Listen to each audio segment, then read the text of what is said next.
বাংলাদেশ বেতার বিশেষ ঘোষণা। খন্দকার মুশতাক আহমেদের নেতৃত্বে আজ ভোরে সামরিক বাহিনী দেশের সর্বময় ক্ষমতা গ্রহণ করেছেন। দেশের বৃহত্তর স্বার্থের খাতিরে এই পদক্ষেপ গ্রহণ করা হয়েছে। শেখ মুজিবুর রহমানকে হত্যা করা হয়েছে। খন্দকার মুশতাক আহমেদ নতুন প্রেসিডেন্ট হয়েছেন। স্বৈরাচারী সরকারের পতন ঘটেছে। বর্বর পাকিস্তানি শাসক গোষ্ঠীর হাত থেকে বহু রক্তের বিনিময়ে সদ্য স্বাধীনতা পাওয়া বাংলাদেশে ব্যাপক নৈরাজ্য সৃষ্টি হয়। খুন, ধর্ষণ, ছিনতাই, রাহাজানি, লুটপাট, দুর্ভিক্ষ 7 কোটি বাংলাদেশির জীবনকে নরক বানিয়ে ফেলে।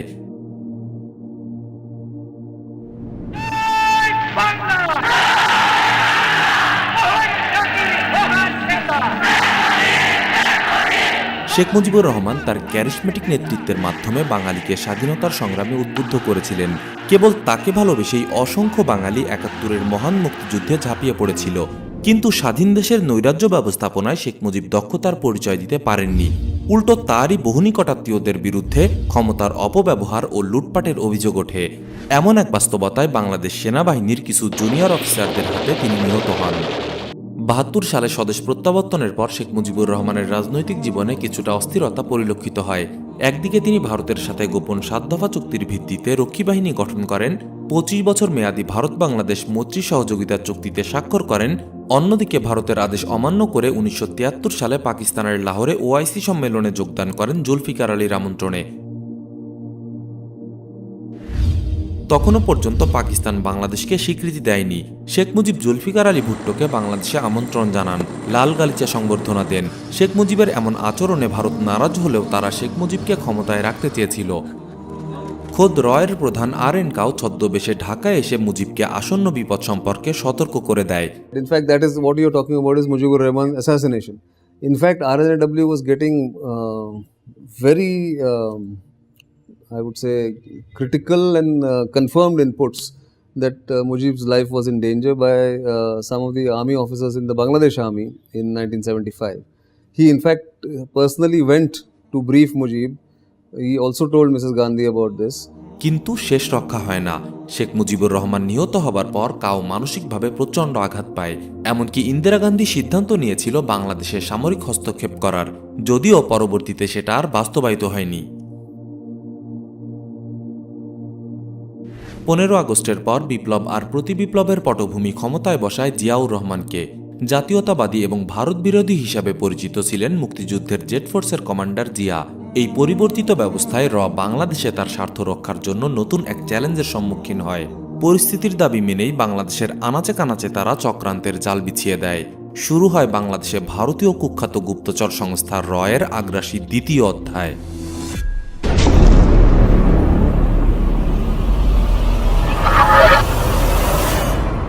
বাংলাদেশে রয়ের মায়াজাল।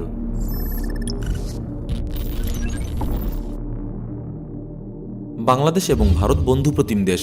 বাংলাদেশের সাথে ভারতের রক্তের সম্পর্ক, এমন কথা বারবারই শোনা যায়। Our relations are set in blood. আমাদের সম্পর্ক রক্ত সম্পর্ক।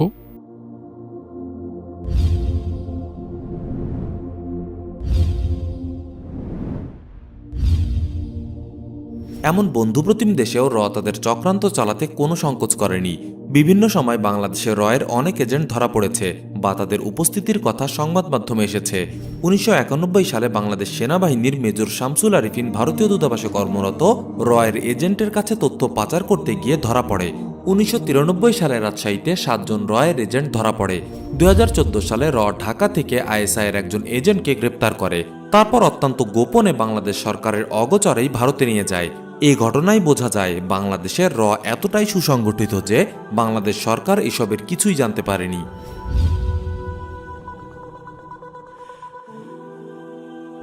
বাংলাদেশে রয়ের তৎপরতা আছে কিনা তা সবচেয়ে ভালো বলতে পারবে বাংলাদেশের গোয়েন্দা সংস্থাগুলো। বাংলাদেশের সর্বোচ্চ দুটি গোয়েন্দা সংস্থা এনএসআই এবং ডিজিএফআই এর অনেক সাবেক মহাপরিচালক বাংলাদেশের রয়ের উপস্থিতির ব্যাপারে বিশদ আলোচনা করেছেন। এনএসআই এর সাবেক মহাপরিচালক অবসরপ্রাপ্ত ব্রিগেডিয়ার আমিনুল হক বীর উত্তম বলেন, বাংলাদেশে ভারতের লক্ষ্য সর্বব্যাপী, তাই অন্যান্য গুপ্তচর সংস্থা থেকে রয়ের তৎপরতা অনেক বেশি। ডিজিএফআই এর সাবেক মহাপরিচালক অবসরপ্রাপ্ত major general M A Halim বলেন, আমাদের দেশের প্রায় সব গুরুত্বপূর্ণ সেক্টরে তাদের অনুপ্রবেশ ঘটিয়েছে। প্রিয় দর্শক, লক্ষ্য করুন, আমরা বলছি ডিজিএফআই এবং এনএসআই এর মতো সর্বোচ্চ গোয়েন্দা সংস্থার প্রধানদের কথা। বাংলাদেশের রয়ের মিশন কি? চলুন তাদের মুখেই শোনা যাক, যারা এ ব্যাপারে সবচেয়ে অভিজ্ঞ, যাদের বছরের পর বছর কোটি কোটি টাকা খরচ করে গড়ে তোলা হয় শুধুমাত্র এই বিষয়ে অভিজ্ঞ হবার জন্য। এনএসআই এর সাবেক মহাপরিচালক অবসরপ্রাপ্ত মেজর জেনারেল গোলাম কাদের পিএসসি বলেন, বাংলাদেশের রয়ের অন্যতম লক্ষ্য হল বন্ধুপ্রতিম দেশগুলোর কাছ থেকে দূরে সরিয়ে এনে ভারতের উপর নির্ভরশীল করে তোলা। ডিজিএফআই এর সাবেক মহাপরিচালক অবসরপ্রাপ্ত major general M A Halim বলেন, ইসলামপন্থীদের স্বাধীনতা বিরোধী শক্তি হিসেবে প্রচার করার পাশাপাশি বাংলাদেশকে মুসলিম দেশসমূহের প্রভাব থেকে মুক্ত রাখাও হচ্ছে রয়ের অন্যতম লক্ষ্য। এনএসআই এর সাবেক মহাপরিচালক অবসরপ্রাপ্ত ব্রিগেডিয়ার আমিনুল হক বীর উত্তম বলেন, রয়ের মূল লক্ষ্য হল বাংলাদেশে ভারতবৈরী কোনো শক্তির সাথে এমন কোনো সম্পর্ক গড়ে না ওঠে যা এ অঞ্চলে ভারতের আধিপত্য বিস্তারের পথে বাধা হয়ে দাঁড়াতে পারে। অবশ্য ভারত এজন্য সবসময় বন্ধুভাবাপন্ন বাংলাদেশের কথা বলে। আসলে এই বন্ধুভাবাপন্ন কথার অর্থ হচ্ছে বাংলাদেশ এমন পররাষ্ট্রনীতি সমরনীতি গ্রহণ করুক যা ভারতের নীতি আদর্শের সমান্তরাল। ডিজিএফআই এর সাবেক মহাপরিচালক অবসরপ্রাপ্ত মেজর জেনারেল মোহাব্বতজান চৌধুরী বলেন, বর্তমান প্রেক্ষাপটে বাংলাদেশের রয়ের মূল লক্ষ্য হচ্ছে কি করে বাংলাদেশকে ভারতের প্রভাব বলয়ে রাখা যায় এবং কিভাবে বাংলাদেশকে চাপ দিয়ে ভারতের অর্থনীতিকে সাপোর্ট দেওয়া যায়। কৌশলগতভাবে ভারত চাইবে আমাদের দেশকে তাদের পণ্যের বাজারে পরিণত করতে, আমাদের দেশের মাধ্যমে এক প্রান্ত অর্থাৎ মূল ভারত থেকে উত্তর পূর্বাঞ্চলের 7টি রাজ্যে মালামাল, সামরিক সরঞ্জাম ও প্রয়োজনে এনইএফএ তে নিয়ে যেতে। এতে ওখানে যে ইনসার্জেন্সি চলছে তার দমন সহজ হবে বলে তারা মনে করে। এছাড়া ভারতের আরেকটি স্ট্র্যাটেজিক লক্ষ্য হচ্ছে বাংলাদেশের সমুদ্র বন্দরগুলো ব্যবহার করা, এবং যেহেতু এই অঞ্চলে ভারতের কলকাতা বিমানবন্দর আগের মতো কার্যকরভাবে কাজ করতে বা লোড নিতে পারছে না, তাই তারা ভাবছে চট্টগ্রাম ও চালনা নৌবন্দর ব্যবহার যদি নিশ্চিত করা যায় তাহলে তাদের কাজ যেমন সহজ হবে, তেমনি স্থলবেষ্টিত উত্তর পূর্ব ভারতেও তারা সহজে পণ্য বা সমর উপকরণ পাঠাতে পারবে। ডিজিএফআই এর এই সাবেক মহাপরিচালক মনে করেন, রয়ের মাধ্যমে ভারতীয় নীতি নির্ধারকগণ অখণ্ড ভারত প্রতিষ্ঠার দিকে অগ্রসর হচ্ছে। তাহলে বাংলাদেশের রয়ের মূল লক্ষ্যগুলো হল: 1. অনুগত দাস সরকারকে ক্ষমতায় রাখা, ইসলামী শাসন ব্যবস্থার প্রভাব বলয় থেকে বাংলাদেশকে মুক্ত রাখা। 2. ট্রানজিট। 3. সমুদ্র বন্দর। 4. শিলিগুড়ি করিডর বা চিকেন নেককে সুরক্ষিত রাখা, উত্তর পূর্বাঞ্চলীয় 7টি রাজ্যের নিরাপত্তা নিশ্চিতকরণ। 5. বাংলাদেশকে অর্থনৈতিকভাবে শোষণ করা, বাংলাদেশকে ভারতের খোলা বাজারে পরিণত করা। 6. বাংলাদেশ দখল করে নিয়ে অখণ্ড ভারত প্রতিষ্ঠা করা। The RSS still believes that one day these parts, which have for historical reasons separated only 60 years ago, will again through popular goodwill come together and Akhanda Bharat will be created.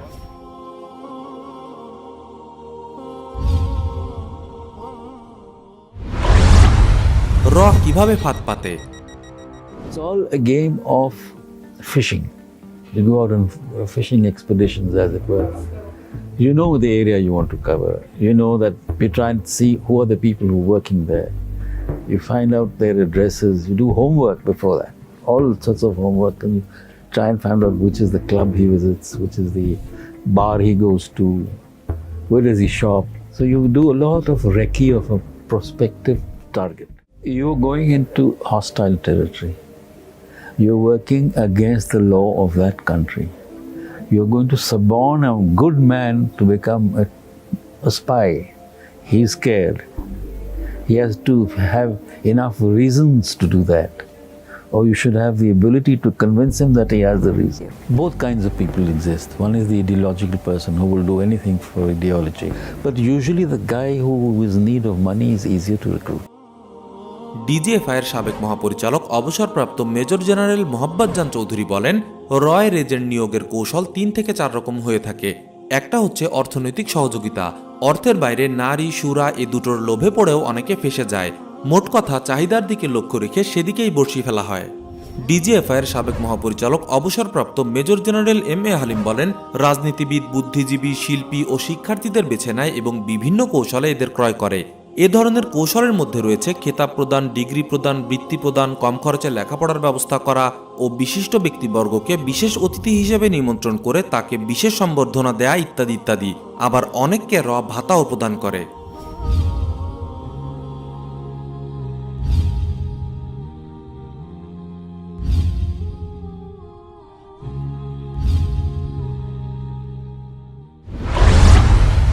কোথায় বসে আছে ভারতীয় সাংবাদিক অশোক রায়না রচিত inside বইটি এর উপর একটি প্রামাণ্য গ্রন্থ। এই বইয়ের ৭৭ পেজে বলা হয়েছে, বছর কয়েক পর প্রেসিডেন্ট জিয়াউর রহমান ভারত সফরে আসেন। প্রধানমন্ত্রী ইন্দিরা গান্ধীর সাথে আনুষ্ঠানিক আলোচনার সময় এর প্রধান আর.এন. কাও সেখানে উপস্থিত ছিলেন। ইন্দিরা গান্ধীর এক প্রশ্নের জবাবে জিয়া কাউকে উল্লেখ করে মন্তব্য করেন, যতটুকু না আমি জানি তার থেকে এই ভদ্রলোক বেশি জানেন আমার দেশ কিভাবে চলছে। এটাই ছিল এর ক্ষমতা সম্পর্কে প্রেসিডেন্ট জিয়ার উপযুক্ত স্বীকৃতি। এনএসআইয়ের সাবেক মহাপরিচালক অবসরপ্রাপ্ত ব্রিগেডিয়ার আমিনুল হক বীর উত্তম বলেন, আমার অভিজ্ঞতা বলে এমন কোনো ক্ষেত্র নেই যেখানে হাত বাড়ায়নি। রাজনৈতিক, সামাজিক, অর্থনৈতিক, বাণিজ্যিক, সাংস্কৃতিক সেক্টর ছাড়াও সামরিক এমনকি ধর্মীয় পর্যায়েও থাবা বিস্তার করেছে। ডিজিএফআইয়ের সাবেক মহাপরিচালক অবসরপ্রাপ্ত মেজর জেনারেল এম.এ. মতিন বীর প্রতীক বলেন, সর্বপ্রথম অনুপ্রবেশ করেছে সংস্কৃতির মায়াবী পথ ধরে, তারপর ক্রমশ শাখা প্রশাখা বিস্তার করেছে শিক্ষাঙ্গনে এবং কালক্রমে তার ব্যাপ্তি ও প্রসার ঘটেছে আমাদের রাজনৈতিক ও অর্থনৈতিক অঙ্গনে। ডিজিএফআইয়ের আরেকজন সাবেক মহাপরিচালক অবসরপ্রাপ্ত মেজর জেনারেল এম.এ. হালিম বলেন, এর মাঝে উল্লেখযোগ্য সেক্টর হচ্ছে মিডিয়া, শিক্ষা, সংস্কৃতি, শিল্প, বাণিজ্য খাত। অতি সূক্ষ্মভাবে এসব সেক্টরে অনুপ্রবেশ করে এবং ধীরে ধীরে সকল পর্যায়ে প্রভাব বিস্তার করে। ডিজিএফআইয়ের সাবেক মহাপরিচালক অবসরপ্রাপ্ত মেজর জেনারেল মোহাব্বতজান চৌধুরী বলেন, আরেকটি দিকে বিশেষ নজর দিয়ে থাকে, এটি হলো সংবাদ মাধ্যম ও পত্রিকার কলামিস্ট, কারণ জনমত গঠন বা প্রভাবিত করায় কলামিস্ট ও সাংবাদিকদের ভূমিকা রয়েছে, তাই এই সেক্টরে বিশেষভাবে তৎপর। বাংলাদেশের সামরিক বাহিনী, পুলিশ ও গোয়েন্দা বাহিনীতেও অনুপ্রবেশ ঘটেছে এর। এনএসআইয়ের সাবেক মহাপরিচালক মেজর জেনারেল অবসরপ্রাপ্ত গোলাম কাদের পিএসসি বলেন, সশস্ত্র বাহিনীর পাশাপাশি যে বাংলাদেশের ইন্টেলিজেন্সেও অনুপ্রবেশ করেনি তা নয়।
বাংলাদেশের এর প্রধান ঘাঁটি হল ঢাকার ধানমন্ডিস্থ ভারতীয় দূতাবাস।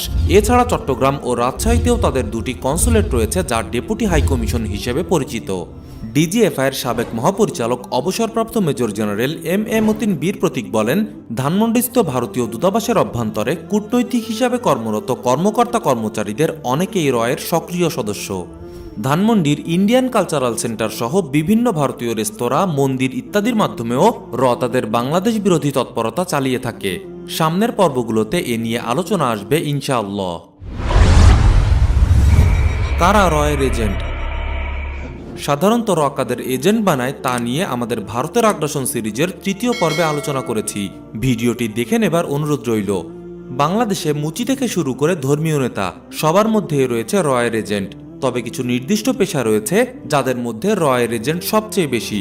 অশোক রায়না রচিত ইনসাইড বই বিভিন্ন সংবাদ মাধ্যম এবং বাংলাদেশের গোয়েন্দা সংস্থাগুলোর মহাপরিচালকদের বক্তব্য থেকে এটা পরিষ্কার যে বাংলাদেশের এর এজেন্ট সবচেয়ে বেশি হবার সম্ভাবনা হচ্ছে ১. বুদ্ধিজীবী, শিক্ষাবিদ, সাহিত্যিক। ২. সাংবাদিক, কলামিস্ট, অ্যাক্টিভিস্ট, পলিসি মেকার। ৩. সাংস্কৃতিক কর্মী।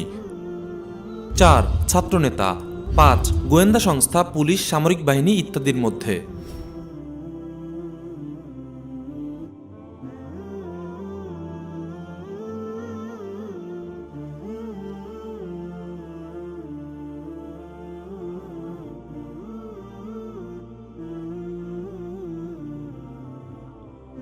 বাংলাদেশের যেসব সংগঠনের সাথে ঘনিষ্ঠভাবে র জড়িত সেগুলো হচ্ছে বাংলাদেশ জাতীয় হিন্দু সমাজ সংস্কার সমিতি, প্রণব মঠ ও সেবাশ্রম, ভারত সেবাশ্রম সংঘ, বাংলাদেশ সন্ত মহামণ্ডল, বাংলাদেশ হিন্দু ফাউন্ডেশন, বিশ্ব ধর্ম ও শান্তি সম্মেলন বাংলাদেশ, বাংলাদেশ চৈনত্র সাংস্কৃতিক সংঘ, হিন্দু বৌদ্ধ খ্রিস্টান ঐক্য পরিষদ, শাহরিয়ার কবিরের ৭১-এর ঘাতক দালাল নির্মূল কমিটি, হিন্দু মহাজোট, সম্প্রীতি বাংলাদেশ।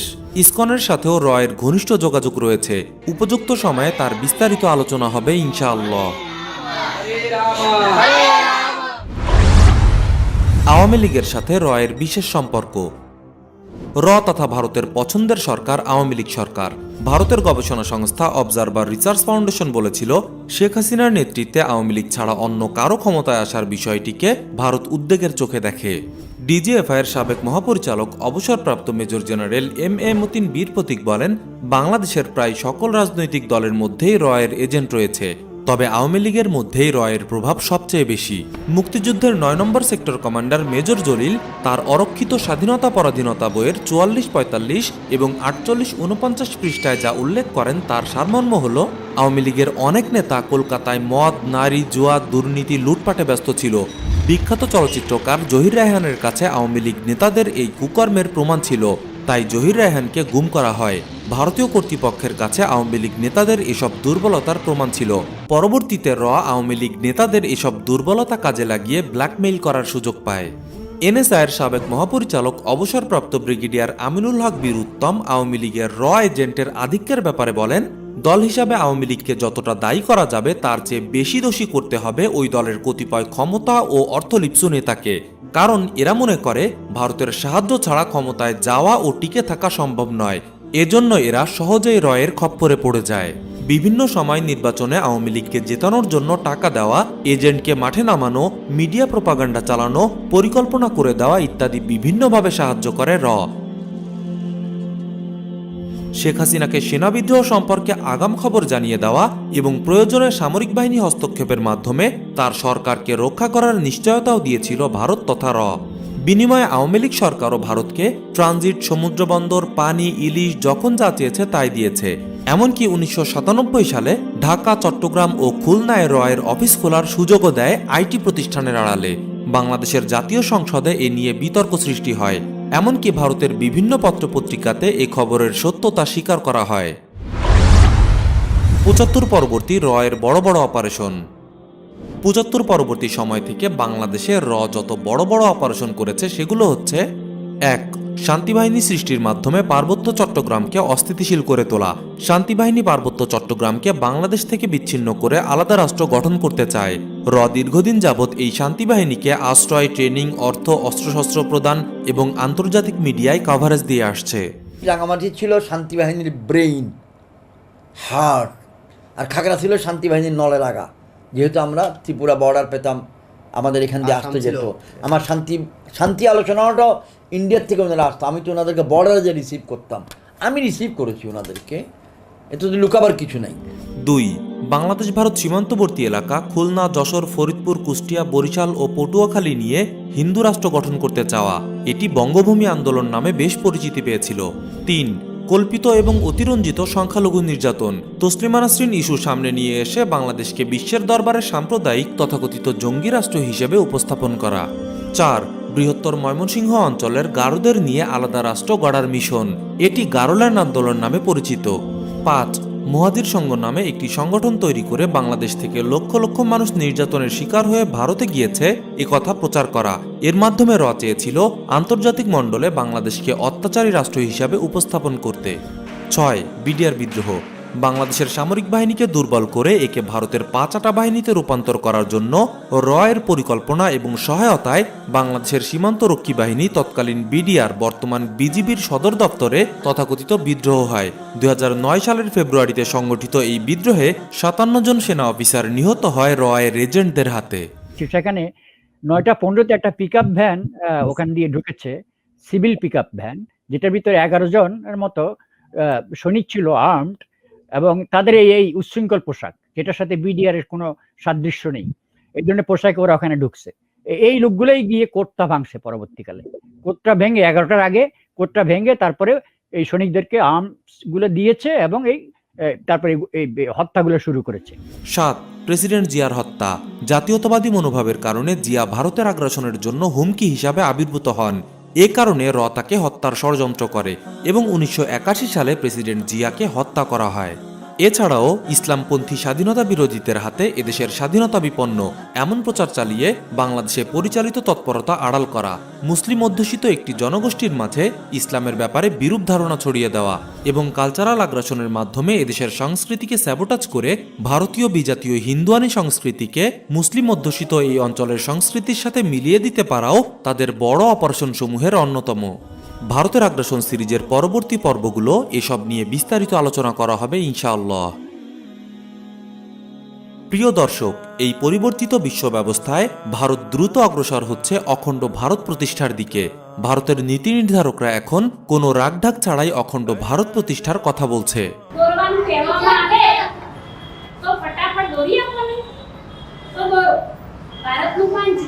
તમે તમારે ચેક કરવાનું છે કે નીચેની બાબતો તમારા માનચિત્રમાં તમે દર્શાવી છે.